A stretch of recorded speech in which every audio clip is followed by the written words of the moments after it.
وعلى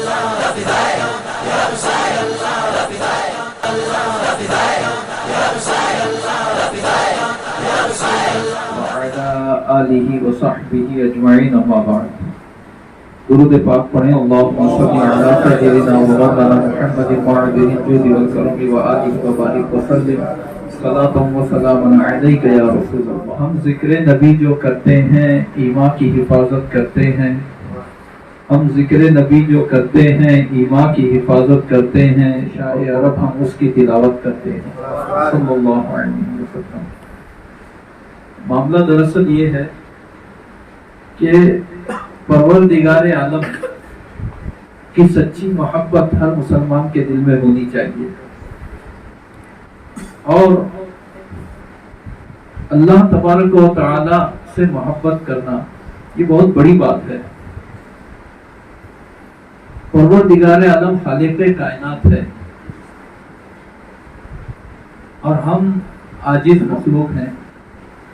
اللہ تبارک و تعالی نے ہمارے لیے اس راہ میں ایک بہترین وسیلہ ہمیں عطا فرمایا، اور وہ وسیلہ ہے ذات پاک مصطفیٰ صلی اللہ علیہ وسلم۔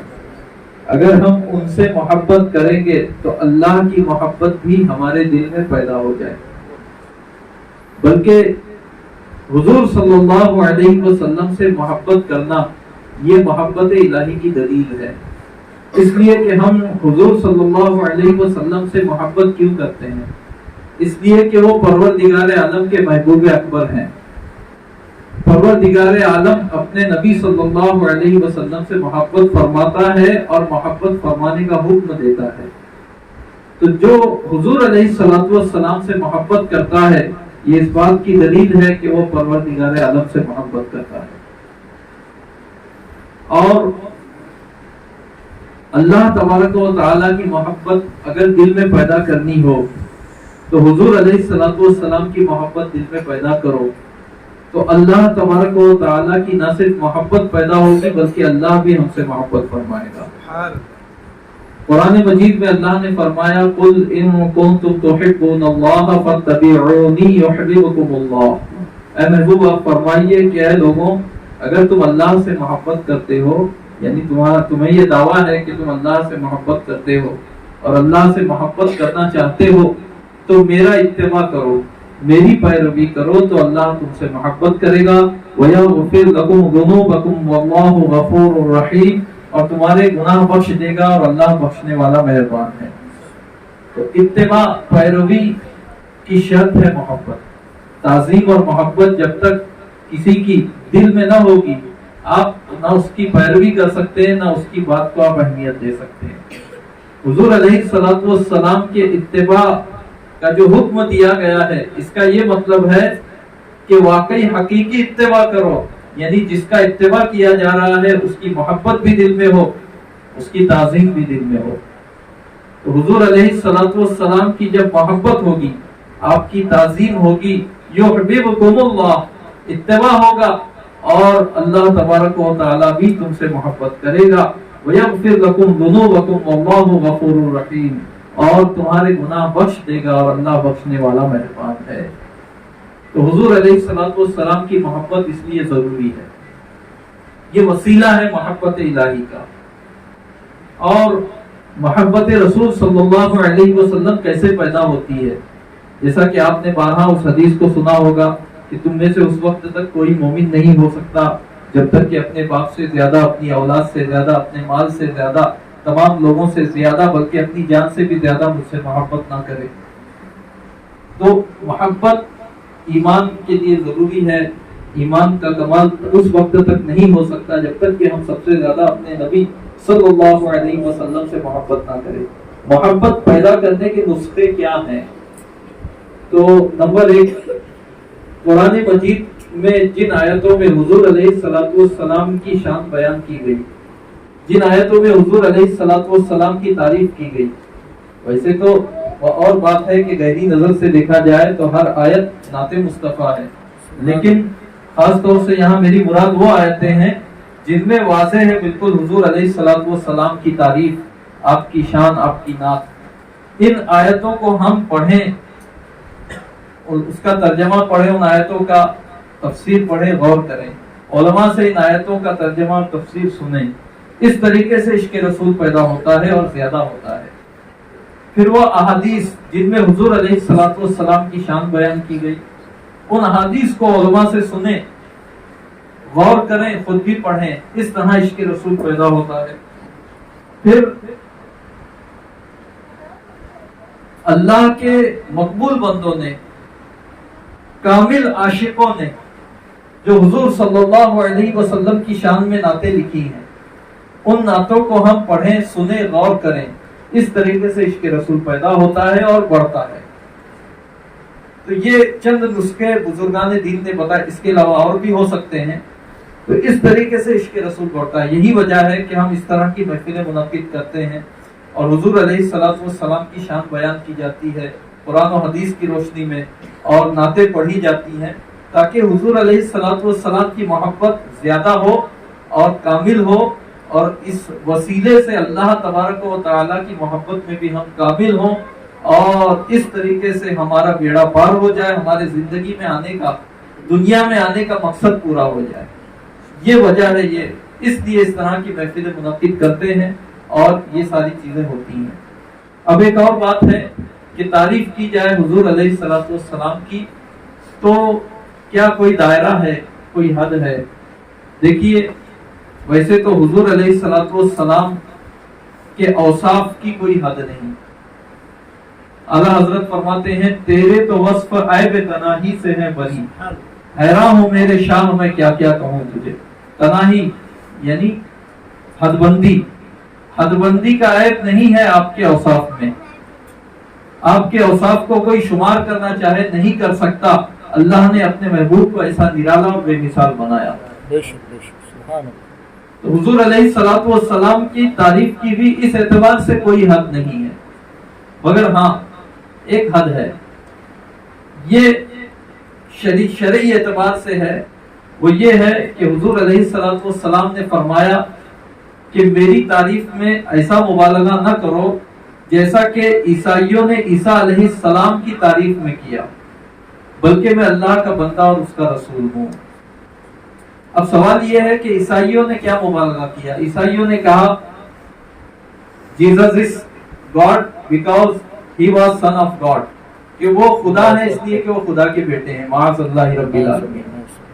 انہوں نے خدا کہا، خدا کا بیٹا کہا، خدا کا شریک ٹھہرایا، اس کی وجہ سے وہ لوگ کافر و مشرک ہو گئے عیسائی، اور دنیا اور آخرت میں وہ تباہ و برباد ہو گئے۔ تو یہ دعویٰ نہ کرو، اس کے علاوہ جو بھی آپ تعریف کرو گے تو آپ کر سکتے ہو، اس لیے کہ حضور علیہ الصلوۃ والسلام کے اوصاف کی کوئی حد نہیں ہے۔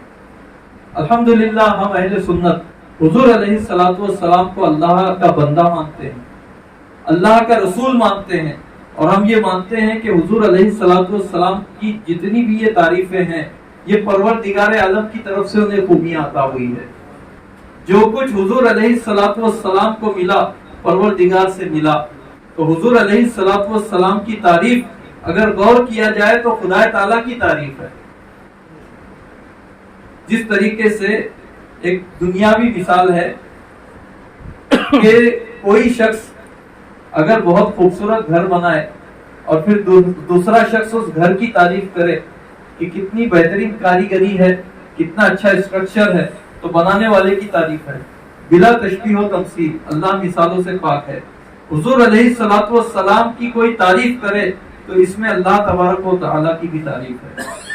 تو حضور علیہ الصلوۃ والسلام کی اس اعتبار سے تعریف کی کوئی حد نہیں ہے۔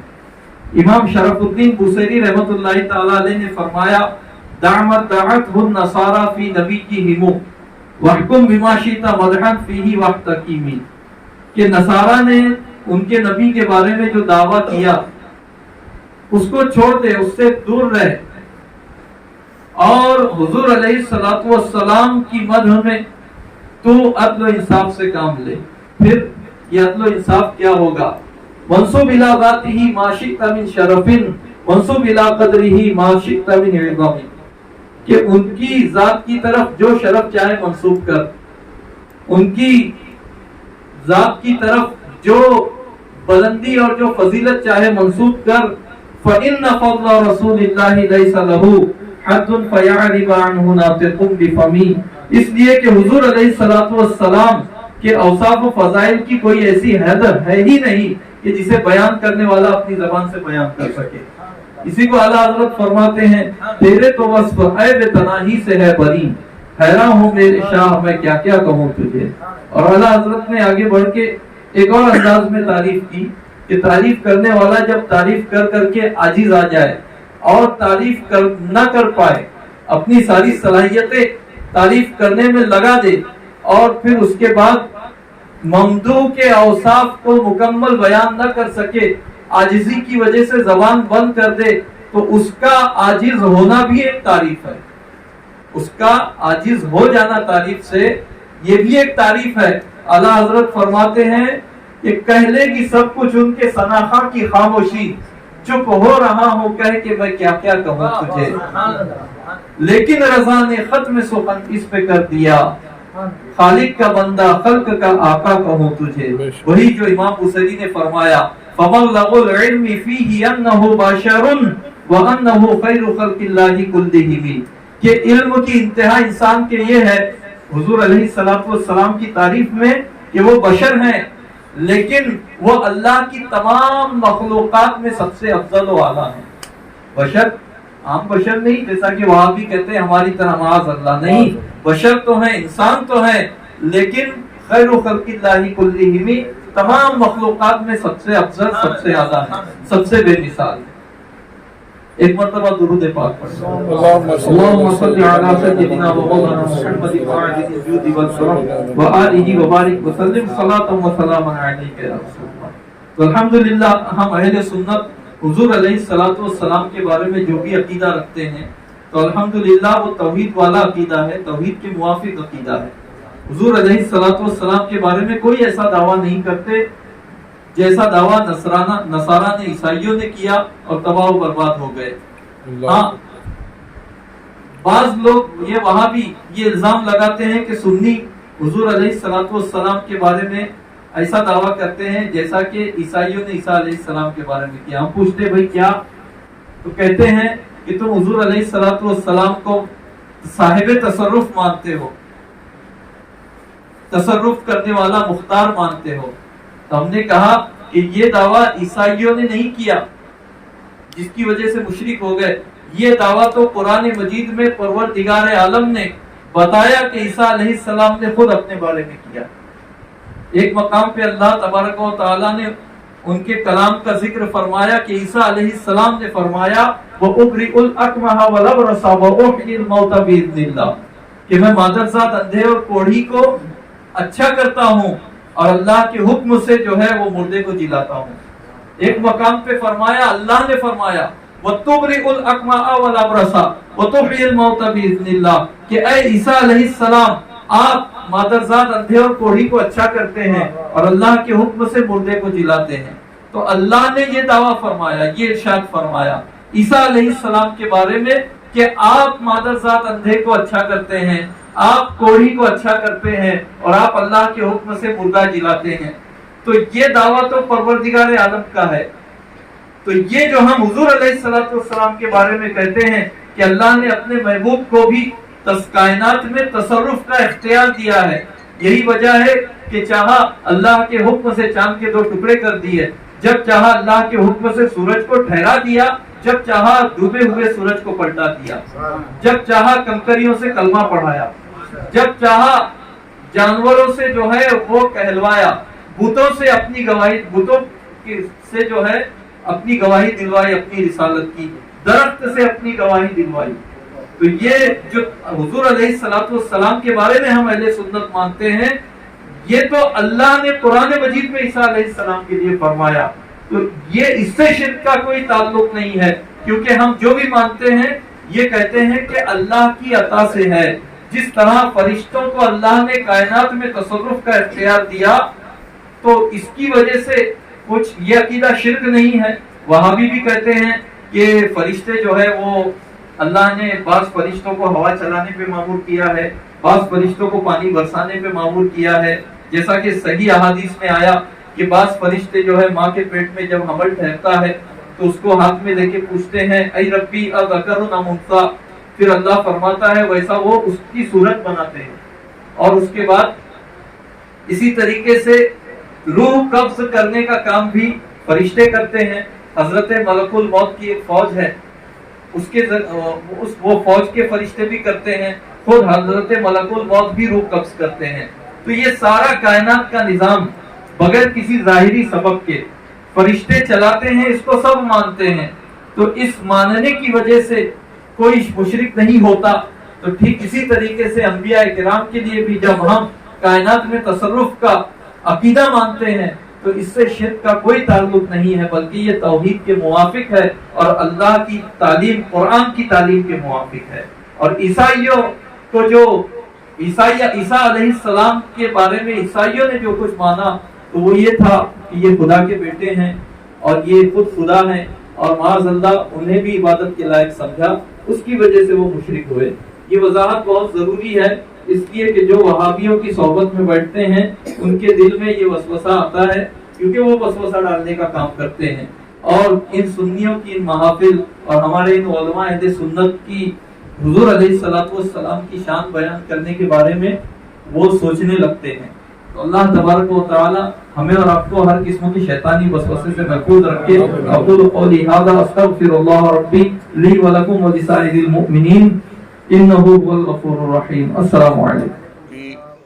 آپ معمار ملت چینل کو سبسکرائب کریں، لائک کریں اور اپنے مفید مشوروں سے، کمنٹ سے، مثبت کمنٹ سے ہمیں نوازیں. آپ سے گزارش ہے کہ اس چینل کو زیادہ سے زیادہ سبسکرائب کریں تاکہ ہم ہمارے پیغام کو دنیا کے کونے کونے تک پہنچا سکیں.